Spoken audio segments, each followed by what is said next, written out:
Okay, did that. Hello. Hello. How are we doing so far? Not too bad for a Sunday. Yeah, yeah. Yeah, yeah, yeah. Yeah, yeah, What are you gonna do? Yeah, no, I was saying, I got, I'm already dressed. I already got my hair combed and all that jazz. Uh, so that Me too. because I get DD after this. Hmm. Yep, yep. You're freshly shorn. Yes, I am actually. Yeah. We have this bad habit of Michelle will be like, "Oh, we'll take care of your head and all this stuff," during the day. We never do it. We wind up doing it at night, and it's like 10 o'clock. And Oh God. this, for me, I want to take 5 minutes. No, that one wants to take like an hour on this. So, 11:30, I'm rolling into bed after all this stuff, and I'm just like, oh, hold Oh, on, I good got one God. more hair. I got to get right there. Hold on, let me get that one. Do this with your nose. Let me get that one thing right there. Like, oh my god, Now you know. Now you know at least a little bit about how us women feel. I have sympathy and empathy and every kind of pathy you can have. So, Psychopathy. Yeah. psychopath, neuropathy, theropathy. Yeah, no, like my mother used to tell me it's like it hurts to be pretty. And this was usually though when she was French braiding my hair and turning me into a, like once she learned how to French braid my hair, I had an instant facelift, but I was only 7. I didn't need it. Hmm. Cuz my mom was of the opinion that it's like, look, she worked hard. She worked Hmm. hard, she worked long hours. I was, your typical active child, this kind of stuff. But she was of the opinion if she did my hair, it was going to stay until we went to bed that night. There no ifs, ands, or buts. It was going to stay. Hmm. So, my just a simple ponytail would take her about 15 minutes because she would make sure that it was no hairs out of place. Everything was nice and sleek back there, and there was a bow in there properly, but it was cemented in there with because I think she actually started the before they ever started doing this, like just selling them like this as is.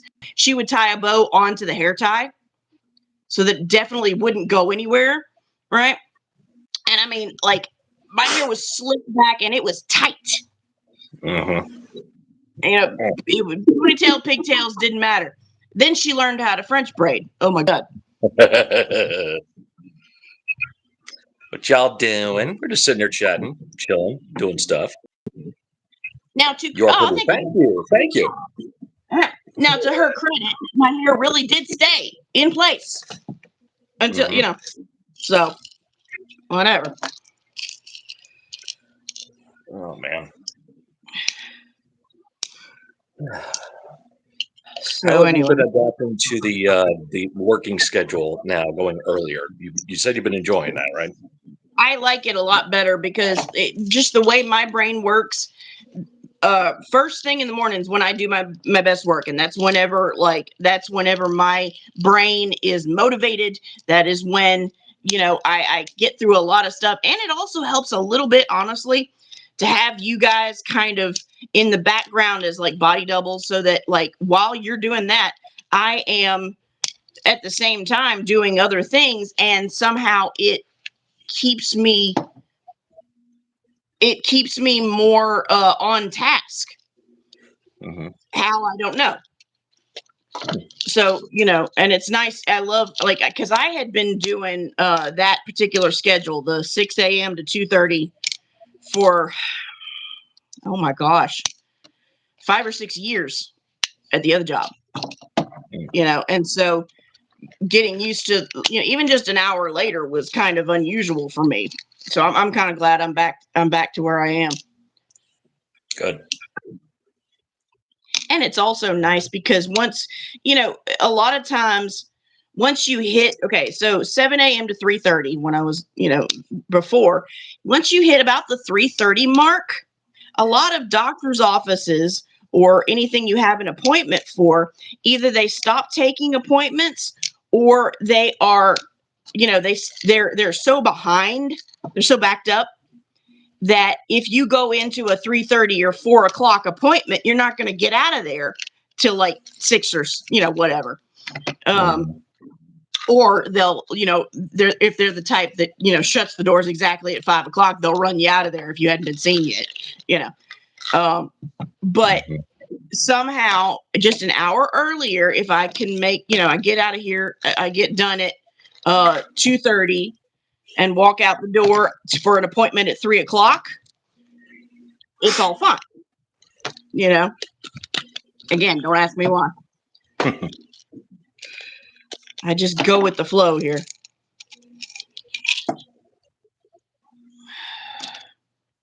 But, it's one of those, like, it's not so much that I am a morning person. It is more of, I have always been of the opinion, once you start something, go, get it, keep going until you're done. Mm-hmm.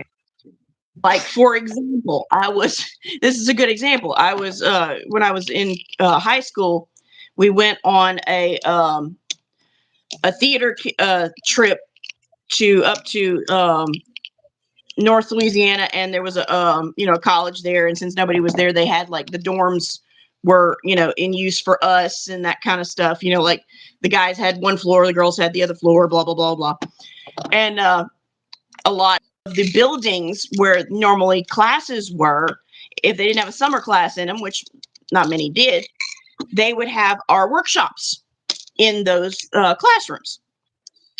And so we felt kind of like college kids for a day, without the responsibility of, finals. So, for a week we went back and forth to our workshops and things like that. And one of the workshops, and why they picked this, because there was nobody else in the building. They did not have to choose this particular classroom, but they put one of the workshops that we had to go to every day on the 7th floor, and the elevator was broken.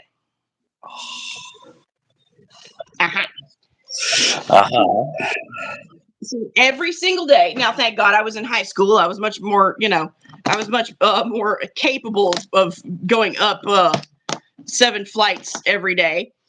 But I was like, a lot of people would, they'd go up 2 or 3, stop at the landing, take a breath, continue, stop, take a breath, blah blah blah. Well, me, I wasn't about to do that.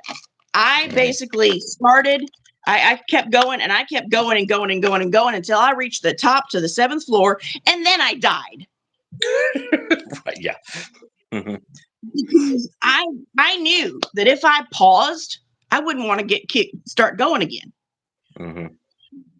So the starting early in the morning and getting shit done is less that I'm a morning person. It's just I'm a get shit done kind of person. So anyway,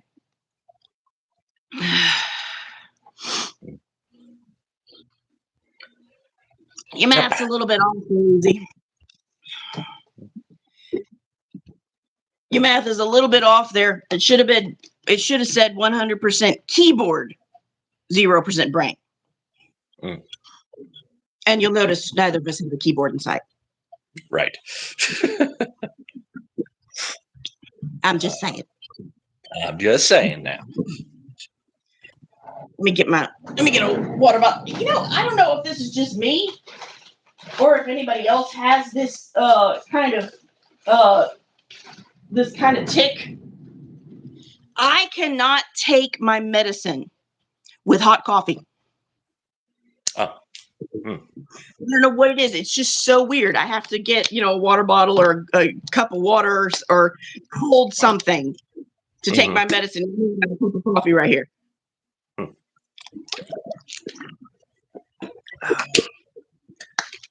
For me, if it's liquid, I'll take it. I don't know. Like if you're not too fast on the draw, some of them melt on you if it's hot. Or they I don't taste know. terrible too. They do. They do. Uh-huh. Now, granted, I have a handful of pills, and a bunch of them are the big, horse tranquilizer vitamins, multivitamins or whatever. I can throw those back one swallow, I'm done. But I don't know, just with the hot coffee, I don't know. It's weird. I sometimes we'll sometimes cheat, and if we need to, we'll just chew them.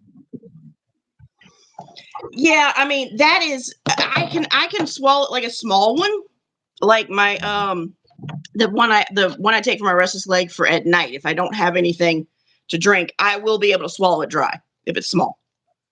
But nah, I try not to chew. Blah, that's just too much. My bestie will chew every single pill you give her because she cannot, for some reason, swallow pills. Don't ask me why. That could be physiological, it could be psychological. You're afraid you're going to choke or whatever. So, yeah, I mean, I don't question it. I know everybody's got something, some kind of something that gives them the ick or whatever. So, sure, I just don't. There's to me, it's just like swallowing food. Only you don't chew it first. But right, I mean, yeah. And I've heard, I've experimented with this, and sometimes it seems to work for me, sometimes it doesn't. I've heard some experts say it's easier to swallow not like this, but like this. I've tried it, and it does seem to work, but for me, it's hit and miss. So. I mean, I don't know. I mean, you give me, like you say, especially like, oh God, whenever I'm on when I got a cold. And I'm taking because the sinus and cold, like the Walmart brand, the sinus and cold is huge. And then you're also taking Mucinex along with it. Huge. And then, I've got my multivitamins. I got my vitamin D and C and, all these other things. Huge ass. I mean, handful here. It's, we got a good handful here. I'll just toss it back. Why that works for me, I don't know. If it works, it works. You just got to go with what works. Yeah. So, but that's also another thing. It's like, I don't know. I guess it's also, again, the practical side of life where like, I don't have a problem at all with injections, having to stick my finger for, thankfully I have the little thingy now. Right, but it was just more of an irritant, like, okay, I gotta stop, I gotta pull out everything, that was just more annoying that way. But I don't have a problem with needles of any kind. Now that could also be because from 6 months to 2 years old I had allergy shots twice a week. Yep.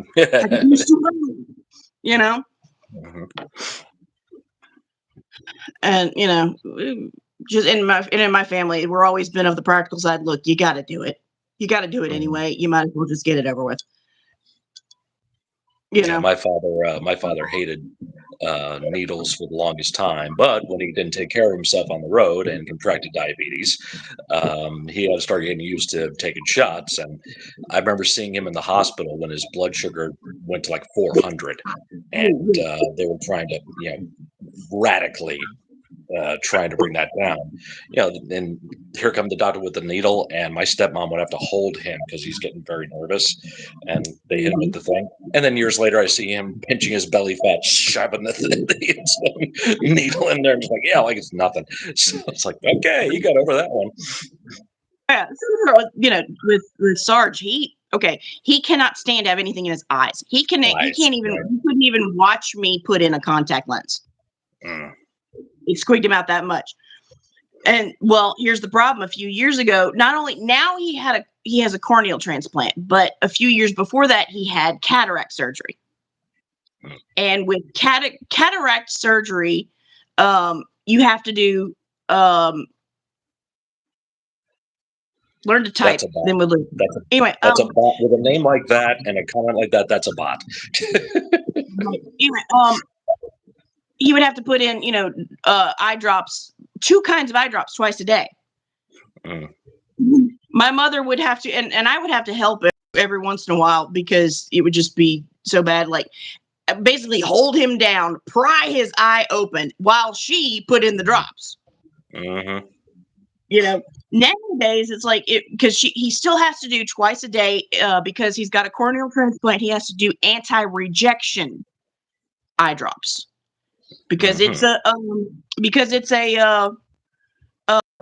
somebody's a dead person's body part. It's like having a transplant. It is a transplant, so you have to do anti-rejection.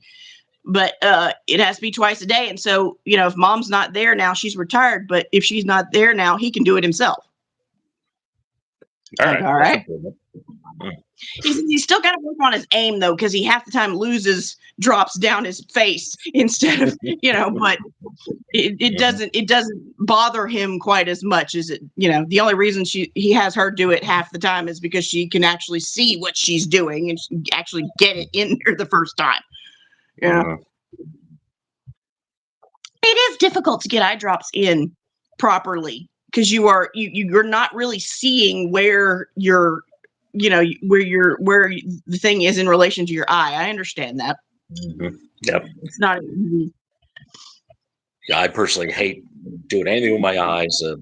Last time I went to the eye doctor, they had to put the drops in there to numb the eye so they can put the scope right up against the iris there. And, they put that stuff in there and just like, oh, shit, I hate this. And then it's like, oh, where's that? What are you doing with that scope? Oh, I'm putting it on your eyeball. It's on my eyeball? Yeah, we numbed your eyes. Can I have this all the time? Please? Be nice, Yeasty. That's your first warning.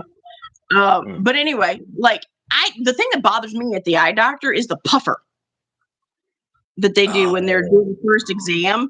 It's not so much. It startles me, so I have a hard time keeping my eye open because I'm not expecting it. Right.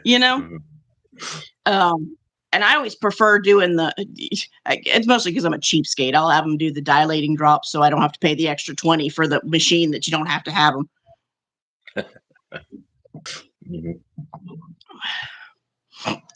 Because that part's like they give you a certain amount of the insurance I was on before and the one I'm on now. They give you up to, I think it's either $125, $130 that they will pay for. That includes the exam and whatever equipment you use, and anything above that is your responsibility. Right. I always get the cheap glasses anyway, so I barely ever have to pay more than $50. I usually pay for what I pay for is usually the contact lenses because I'll get it you've heard of those on TV, like the mail order glasses places. I get mine from Zenni Optical. This pair of glasses was $6. Oh, there you go. And they got my prescription right. They're sturdy. I've had them. I'm due for another eye exam. They haven't even had a sign of breaking or anything. So they're worth, they're not, you are not getting cheap product is what, but it's the contact lenses. They don't sell contact lenses. So I do have to get those from, whatever. I usually do Walgreens.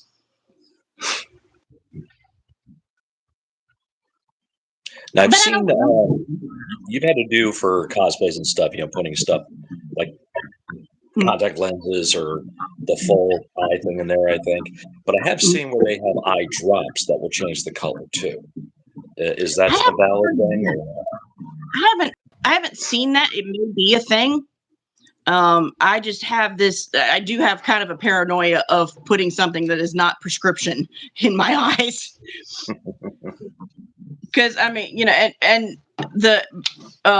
if I wanted to do a prescription special effects pair of contacts, because you can get special effects contacts in your prescription.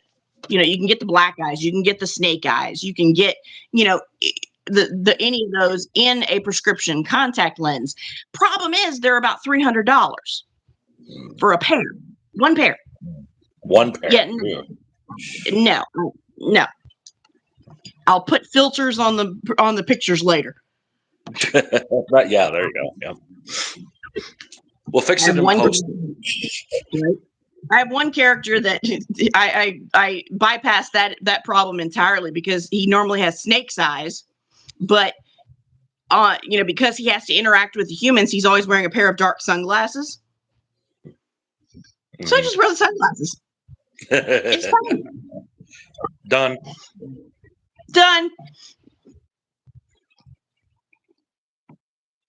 Yeah, it's like I'm wary of putting things in my body, food, contact lenses, whatever. I am wary of putting my things in my body that were not made for that purpose. I don't know. I just think back to like in wrestling business, I've heard about guys who tried to wrestle with contacts in, and those contacts have rolled up in the back of their eyes and stuff. Like they've lost them; they're gone. You know, they're back there, not getting it back. There's one wrestler. This guy, his name is Stan Hansen, and straight up West Texas redneck badass dude. Yeah, and he went to a lot of wrestlers in the 70s and 80s would make treks over to Japan. And in Japan, you would do tours that could go 2 to 3 months. Well, he loved it there. And he had this character. He was the overbearing Texas, brute. Just this badass dude. He wore the cowboy hat. He had Shaw on his head. He had the rope and everything. When he would come to the ring, I'm going to find footage of this and show it to you sometime. He would come to the ring and he would run into the crowd, swinging the rope around and everything, and the people would scatter. It was just this whole phenomenon. Yeah. Well, the guys that would wrestle Stan, whether Japanese, American, or whatever, in pro wrestling, it's called working stiff. Because as much as you try not to make like too much contact with somebody, you can hit people in certain areas pretty hard. It's not going to really do any major damage. Nothing. So, but you don't want to like crack a guy in the jaw or the nose or the eyes and stuff like that, or the teeth. And you definitely don't want to. You don't go through. You got to pull it. No follow through. Nope. Well, Stan was a football player, West Texas football. Yep. And in football came the clothesline. Oh God. Where you just blister a guy across the face with your arm. Well, Stan would use a clothesline as his finish, his finishing move. Now, he used left-handed. And because he was Texan, it was called the lariat. Well, Stan was pretty much legally blind. So when that thing came, it was coming. And everybody knew it. So, and, the story was that, like, Stan can't see you. He could be, if he'd send you in the ropes 6 feet away, he still can't see you. He can see you like this. But right. He can't see it. So when he threw that thing, everyone was like, oh my God, he's so stiff. He just takes guys out. He can't see. He doesn't know. So you just got to be ready for it. And guys would take that shot and they would go down hard sometimes. They'd legit knock guys out with that thing because, again, he can't see. The safe area is right here. No, it's coming here. It's coming here. Because the sternum, very sturdy. This is like bone right here. You feel it, It's a very stiff, sturdy bone, right? It's meant to be because it covers, the trachea and stuff like that, Yeah. Poor things. Like, so he could work stiff. The guys that were that he was running into could not work stiff. They had to be loose so that, hopefully. That's kind of like in a car accident. The reason why drunks usually don't get hurt is because they're loose. They don't tense up. Right. Mm-hmm. Yeah, you just had to wait for it to hit, and when it did, it did. Same thing with a wrestler named Paul White. Paul White is legit 7'1" or 2", and he once got up around 500 pounds. He's dropped down to like 300 now, I think. Well, for a while, his finishing move was he just punch you and knock you out. Yeah. And, again, you try not to stiff somebody. Well, if you're 7 foot 400 pounds, you're really trying not to stiff somebody because of the damage that you can do. So everyone would say, like, when his wrestling name in the WWF was the Big Show, Okay. or just Show for short. And they would say, look, when he does that punch, don't do anything. Just stand there. He'll measure you, he'll connect, and just sell it. Don't try to do anything else. And he'd do the setup, he'd go, ah, and then pop, and he nail the guy with the face. And some guys would like lean a little bit too much, or like don't overcomplicate it. Let him take care of you. He will do it. He'll make it look good. Just sell the fucking thing. So yeah, that was another one where like, just let him hit you, and you'll be fine. Which is a very weird thing to say. Well, it's like, yeah, it's one of those, like, you know, in any kind of case like that, if you are not, if somebody is coming at you like stunts in movies or something like that, you have to be able to trust the other person to do it properly so that they don't hurt you and vice versa. Because, you know, like, if you try to help them or try to overcompensate for something or whatever, then you might end up not only like, okay, say, you know, he comes in for a punch, well, you know, break your jaw because you were not doing something properly. Or if you try to twist too much when they're, or you try to, you come like, okay, I've seen in stunts, I've seen this on behind the scenes.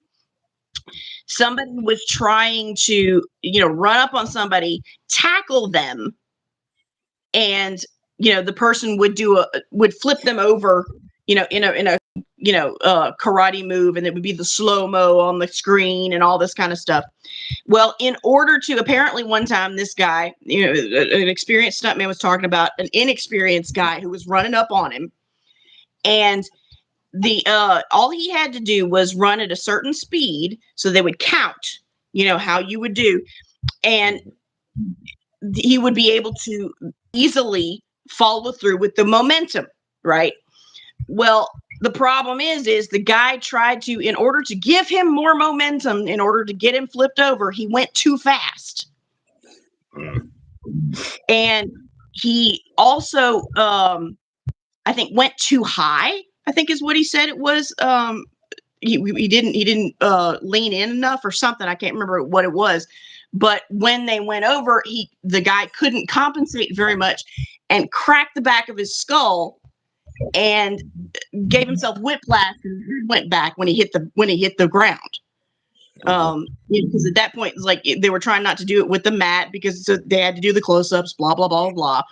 You know, but it's like, because he went too fast, he couldn't stop himself from hitting the ground too hard. It's like, don't overcompensate. Just do what we said. I've got my end. As long as you know, do your end the way we talked about. I've got my end of the bargain here. You know, I was like, can't imagine like doing all that, like, and yeah, because I mean, you're talking about a human being on the other end, and you're trusting them to do something that could potentially, you know, like, if there's something's off, if they trip a little bit, or, you know, whatever, it's like, what do you do? Yep. Oh, tripping. That's another great point. Interesting, Max. This is live on television, so it cannot be, you know, fixed. Right. Two guys in the ring and doing the simplest little things, and one guy got his foot caught on the apron, his boot, his shoe got caught up in the apron, and the momentum he had, he twisted and broke his ankle. Yeah. Just like that. And that was not the planned thing to happen in this match that's happening live on television. Right. So the guy, and he wasn't, I wouldn't say he was green as far as being brand new, but he was relatively new in this particular televised environment. Yeah. He's in the ring guy who's an experienced veteran. And he knows, he can tell, like, oh shit, he just broke his ankle. How do we get out of this? Because he can't pick him up and do something. He could exacerbate the injury. And so what does he do? He goes up to the referee. And the referee is like kind of oblivious to what just happened too, because referees on television are multitaskers and a half because they have an IFB in their ears. They're getting cues from backstage. So they have that going on. They're trying to react to what's happening in the ring. They're trying to pay attention to the crowd, and they're trying to communicate to the wrestlers from the IFB. Like, because the guys in the back, every match has an agent, a producer, and they are looking at the wide picture, and they'll say, "Tell them to speed up. We're losing time." Yeah. Ref will get that notice. Ref will go, "Come on, guys, gotta speed up." And just relay those things. So there's a lot going on in the referee's head. Well, the experienced wrestlers look at the referee like, "He broke his ankle. Disqualify me." What? Disqualify me? He's trying not to over communicate because the cameras are on, and so the wrestler just full out shoves him. Disqualify me. And still the ref wasn't getting it. The ref's like, "No, that's not the finish. That's not the way this match is supposed to end." It's like, "He broke his ankle. Will you not?" And finally, the referee got the message. Like, "Oh, ring the bell. Match is over. Get the medical people out there." Kind of like those little details, like you just said. That guy, just he could have been going too fast, like that guy in that scene you were just talking about, or whatever, and was thinking too far ahead. Some of these guys, they think 3 steps ahead when they're not in the moment, and he misplaced something, snagged his foot, broke his ankle, and it was not some big spectacular thing. That happens all the time, so many times. It's gotta be one of those, like, he was probably thankful for the older wrestler kind of, trying to keep things on the down low. Because can you imagine, like, the thing of everybody knows is like, you didn't get taken out by this other guy. You got taken out by the apron. Right. Yes. Great. One time, a wrestler was supposed to do a run-in, which is where someone just runs into the ring that isn't planned to be in the match, that kind of thing. And when he got to the ring ropes, he stepped over it, he tripped and fell. Everyone in the back was like, "Ring 1, Raven 0." Oh my God. Well, because I can imagine also with those, it's like, if you hit it wrong, but also because they are stretchy. And so, like, if you do hit it and like you're gonna trip, it kind of throws you a little bit more. Mm-hmm. Yep. If you're not as graceful, sometimes the ring can bite you bad. Oh, here's another story. This is actually Memphis, Tennessee, 1983. This was a manager. He's not necessarily a trained wrestler. He's a manager. He's a bad guy manager. And the big thing was always, if the pussy antagonistic heel bad guy manager is such a prick that if you can get him in the ring, he's done. And the crowd wants to see that happen. Mm-hmm. So this one particular referee's in the ring with somebody, and he had never done this before.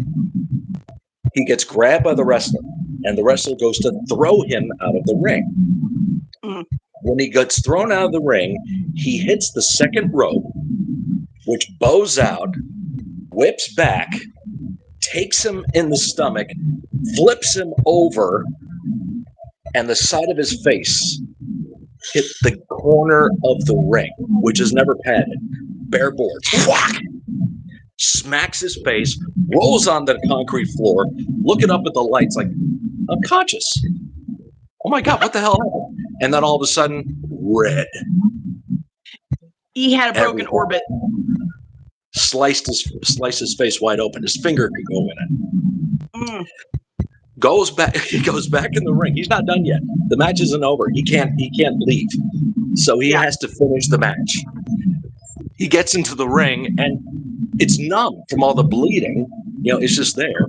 The match is over and his partners are like celebrating, and he looks at everyone thinks he has a nosebleed. They're like, "Oh, your nose is bleeding." "It's not my nose." Then someone else comes in like, "Oh, your nose is bleeding." "It's not my nose. It's this thing. My face is wide open. Hide." So Right. it looks like you've been run through a razor blade factory, as he likes to say. And his partners are celebrating. He's like, "Can we go to the back? I think I need to go to the hospital." So they get him in the back. He can't go to the hospital because the guy he rode to the building with had 2 more matches to wait to do. So then they had to do that before the guy could take him to the hospital and get patched up. Yeah, and ambulance costs are stupid. So yeah, no, I don't blame him. Lord, so he had a nice, want to know how I got these scars? Yep, he had that. He has one missing tooth. He's got a fake tooth there. Broke his wrist, broke a bone in his. The infamous. This is another one I have to show you. He broke his knee falling from a scaffold. That's a whole other story. The infamous. You just said ambulance. This is infamous. Andy Kaufman. You know the name? I've heard of him, actually. Yes. Okay. Andy Kaufman, Man on the Moon, Jim Carrey, brilliant film. It's all about Andy Kaufman. Andy was a performance artist, if you will. He was not necessarily, he was a comedian, actor, all that stuff, but he loved pro wrestling. Loved it. Die-hard fan. And this is shown in the movie too, so it's nothing that's really going to spoil it, but this is infamous. So Andy wanted to get involved in pro wrestling. Well, this is the early 80s, and wrestling is still a divided regional thing. WWF is starting to expand, but they're not there yet. So WWF didn't want to have Andy come in yet. They didn't think he was a big enough star. He was on Taxi and Saturday Night Live and stuff like that, but still didn't want to do it.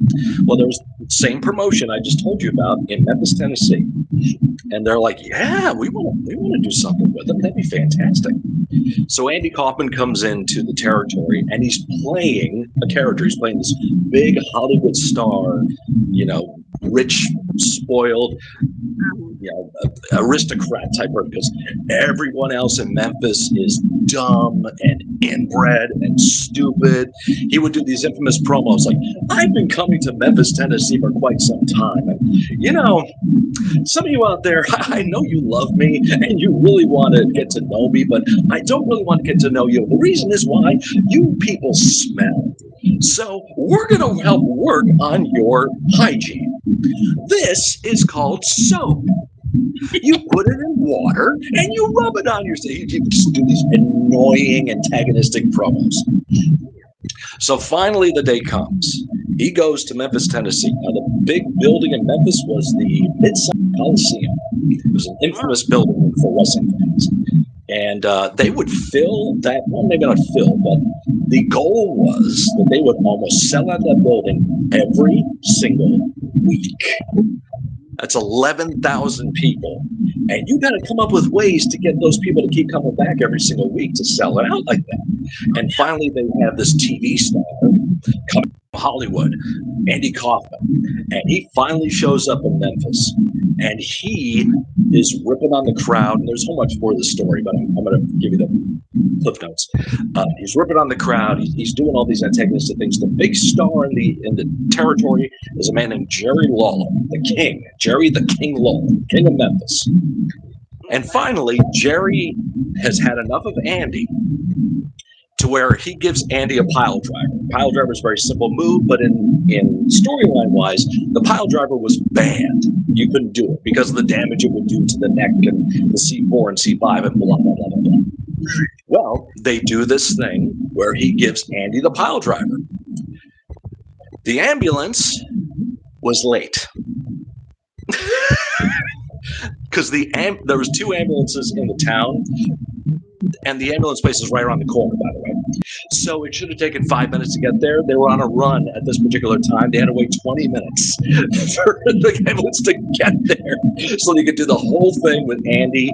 And there's footage of this online. You can see Andy being interviewed by the local news in the hospital. He's got a brace on his chin. Like, I always thought this stuff was real, fake, but I guess this one was real. I don't know why you did that to me. Yeah, just landed on. But so, yeah, the ambulance thing is a very big favorite thing to do.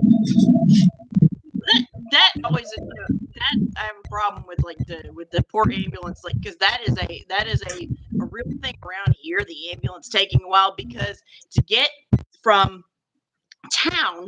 my town. You have to go over the bridge, over the lake to the hospital. One of like 3 hospitals right next to, just 10 minutes or less. 10 minutes or less on a normal day. Except the one exit out of town, unless you want to go 30 minutes out of your way, the one exit out of town has a railroad track over it.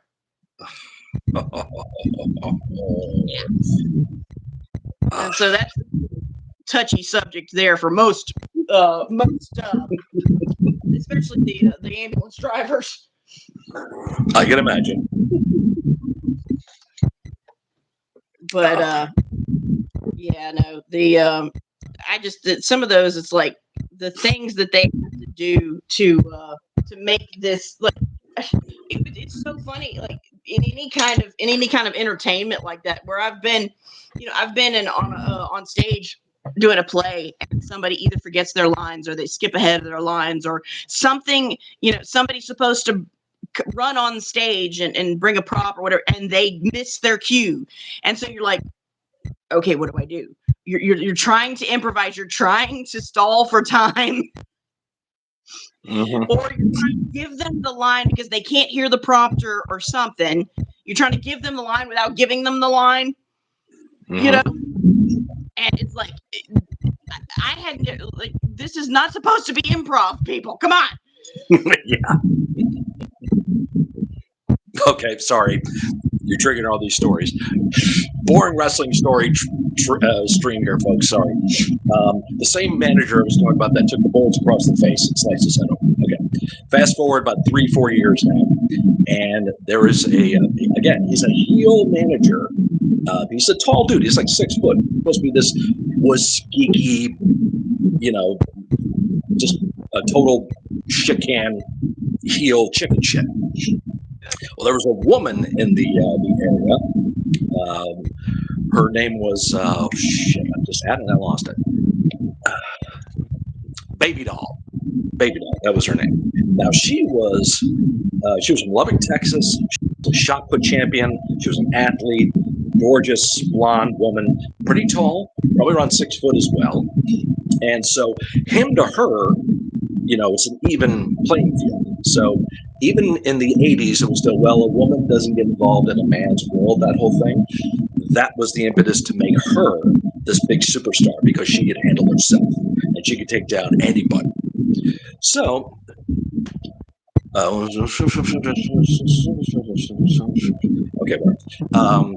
so you've got the 2 teams. You got the heel manager, his name is Jimmy, and then you've got Baby Doll on the other side. They are supposed to do a thing where Jimmy's going to be like scared away by one of the other team to get close enough to Baby Doll so he can turn around and she can give him a good slap. Okay, that's the planned spot. So he goes around to her, but she's not there. So he has to make another rotation around the ring. And he's like, I don't care. We'll go around the ring till we turn the button. I'll get there eventually so she can give me that shot. Well, she doesn't know the feeding aspect of this, where he will, back up, turn around, and then boom. She doesn't understand that. He's backing up, and doesn't know that she is ready to go, rears back and pops him right in the back of the head. Yeah. Just straight dead punch. He goes. It's like the Kennedy assassination. He's going down to his knees. He's got this big dude in front of him. He grabbed his crotch on the way down. He's trying not to fall. Always make sure everybody knows the step. Oh, God. Yep. So, and hey, again, shot put champion.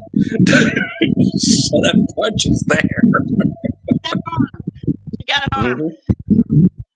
I never did I've done a stage fall before. I've never done a stage slap or stage punch, right?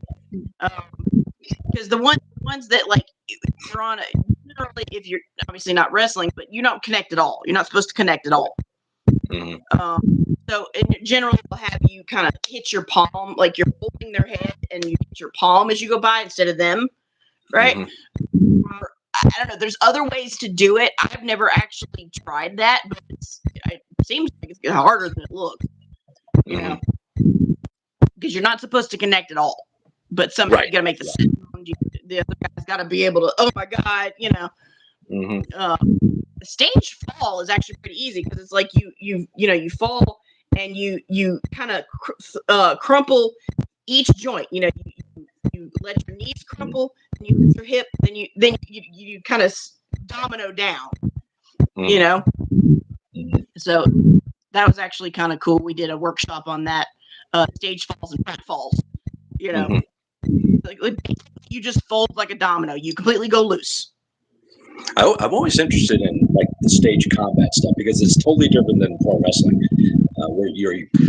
We had a friend of ours who was in the wrestling business who was trained in stage combat, and he's transitioned. She would demonstrate, like, you know, we're doing like a sword fight. How you tap, but then you have to follow through. You know, when the person is hitting your sword, you know, to make it look like they're not doing that. There's tap and then you fall down to demonstrate that they're putting a lot of effort into it. Like, oh, gee, I never put that together. From you know, with from what you say, like wrestling is choreographed to an extent, but not right. Sometimes you got to improvise. Sometimes you got to, you know, the guy who's being hit. That's all on him. How he falls. You know, that kind of stuff. We did for 12th night, it was Shakespeare. You know, there's a sword fight in the middle of it, and so, you know, I came early a couple of practices when the guys were rehearsing this sword fight, and every single move is choreographed like a dance for each one. Like they do it separately. Like, okay, guy who is hitting with the sword, you know, striking with the sword, they do his, you know, beat 1, 2, 3, you know, and it's working all this kind of stuff. And then the guy who is being hit 1, 2, 3, you know, like, and then it's completely choreographed. There is no improvisation. There is no like deviation from the plan, or, you know, somebody's gonna get hurt. You know, but they have to do, and they would do it very slowly. Then they'd speed it up, and, you know, try to do it over and over and over again, so that it is almost muscle memory by the time they're done with it, so it can look real. You know, it is completely choreographed as far as I know. There are some wrestling styles that do choreograph things move for move. For many years in Mexico, the wrestling style down there, lucha libre as it's called, much more flashy, much more acrobatic. Wrestlers in Mexico are prone to wear masks because they're expressing a character. It's like superheroes fighting. You know, it's always been portrayed like that. And that kind of wrestling, you know, is like you have to formulate everything ahead of time, because one slip up and number one, it's going to look like shit. 2, you could hurt somebody. 3, the crowd's going to be like, fuck you. So, and then American style wrestling, which is basic, trying to do like an exhibition of catch as catch can type stuff. Japan wrestling developed a style called King's Road, and then a style called Strong Style, and that's where those stiff shots, you know, I told you about before about the lariat, that stuff kind of comes into play. So now American wrestling is an amalgam of all these different things, because now growing up in the, you know, people that grew up as a wrestling fan in the 2000s, with the internet, now you had access to see wrestling in Japan, wrestling in Mexico, wrestling in England, wrestling in wherever, Canada, Cuba, Puerto Rico, all these different styles, and it just becomes this huge melting pot. So where now you're like, what style is that? It's a hybrid style. That's all you can say. Well, like, and also add to, like, there is a lot of, you know, like you said, acting and reacting in wrestling. You know, punch, you're reacting, and all this. There is some reacting involved there, but also think when you're doing a fight on stage, on a movie or on the stage, there are lines that they have to remember between. And a lot of times, not only are they trying to remember the lines and say the lines and act the lines, the hits or whatever it may happen, hits, the falls, whatever, are set to happen at a specific point in the line to either have emphasis or more, more impact, or so that you can, they hit and you can still hear the line. You're not being hit while they're trying to say the word and it gets lost or whatever, So it is not just choreographed so that, each hit is hit, danced around, but also so that the lines are properly spoken and heard in between. That happens a lot. Even like I say, when I do a dance choreography, whenever you see in a musical, they're dancing and singing at the same time. Mm-hmm. The movement can happen as a result, or as a emphasis, or as a representation of the line that's being sung. They're raising their hands when they're singing something about celebrating, or stuff like that. Mm-hmm. So, and again, they're not trying to hurt anybody. They're not trying to make it as quite as real as I guess wrestling, is. So they're deliberately trying not to hurt each other. Right. Mm-hmm. Switching gears, how is the nail art going? You're still keeping up on the. I saw the latest picture. Diamond Dogs, was it? Uh-huh. That was it. Okay. Let's grab them here. Yeah, I got a little thingy of things here. Let's see. The Diamond Dogs is this one right here. Mm-hmm. Smooth Criminal, and then Blue Suede Shoes. You can't really see it in this light, but it's like a shiny. Oh, okay. I think now those are pre-colored, or are you coloring them and then adding the stuff on top? Yeah, they come. Let's see here. They come in like the different sizes of them. Okay, and they are. You pick one that fits your nail the best. Mm-hmm.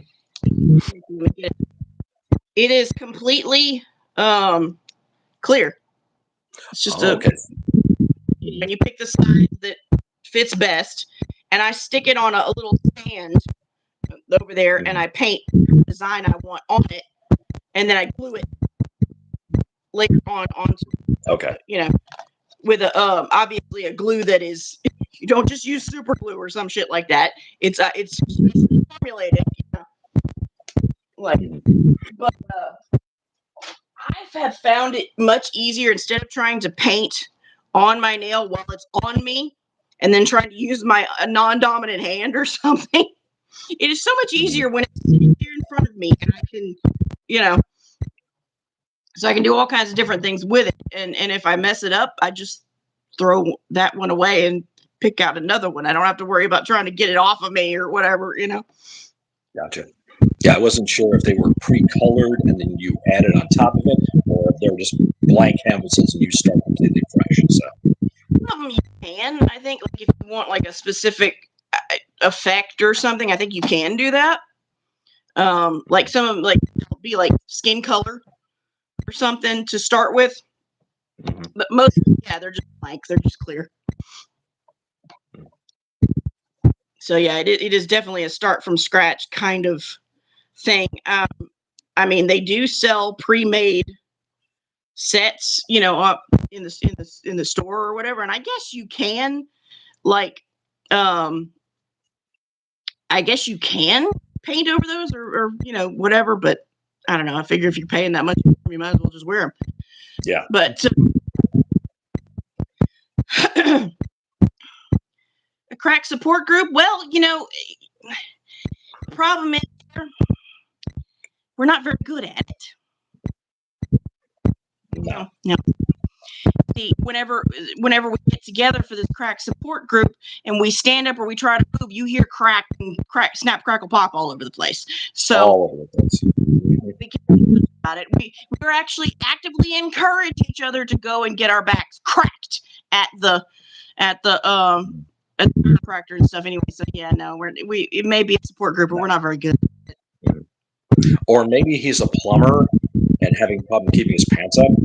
So yeah.